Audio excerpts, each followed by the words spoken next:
One. Fairness. What do people mean when they talk about fairness? In the summer of 1992, I was talking to a woman I knew about the Summer Olympics, which were going on at the time, and she was lamenting the state of the basketball competition. Now remember that 1992 was the year of the original Dream Team.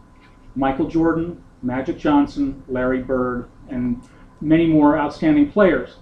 And the games were admittedly extraordinarily lopsided. She was lamenting that. But was it really unfair? The hoops were the same size for both teams. They were at the same height. The same number of players were on the court.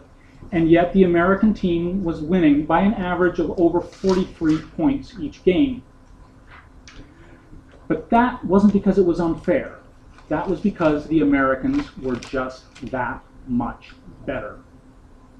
So just because the outcomes are unequal doesn't mean that the game is not fair.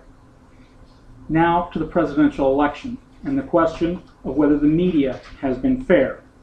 But what is fair? Some make that same mistake of equating the outcome of the game with the fairness. To them, if a newspaper runs a fact-checking article and it doesn't have exactly the same number of criticisms of each candidate, then it's obviously unfair. Now, I sat down to a fact-checking piece in the Washington Post some time back, and I noticed that it led with a criticism of President Obama because he claimed that many of his agenda, the items on his agenda, were blocked by an uncooperative Congress. Is that the best the Post could do at catching the president in a lie? Meanwhile, Governor Romney was telling us that the auto industry bailout was a complete disaster, that he could lower taxes on the rich and balance the budget without increasing taxes on anyone else. He told us there were fewer people working than when President Obama took office, and that oil production on federal land had declined in 2012. How can anyone pretend to compare that to the president? People are attracted to symmetry and the idea of a balanced universe. But sometimes people go too far in looking for this symmetry. Sometimes it simply isn't there. The Republican Party has been on the move for over 30 years. Some say that their movement has been toward an ever more extreme form of conservatism. But I describe it as moving away from the common values that have made this country successful. The strength of our middle class has long been one of America's greatest assets. But the tax policies that have been pushed by the Republican Party since Ronald Reagan in 1980 have increased income inequality, leading to fewer and fewer extremely rich people and more people who are hoping for their security based on the outcome of some bouncing ping pong balls. The expansion of our democracy has been another great success story. At first, only white male property owners could vote.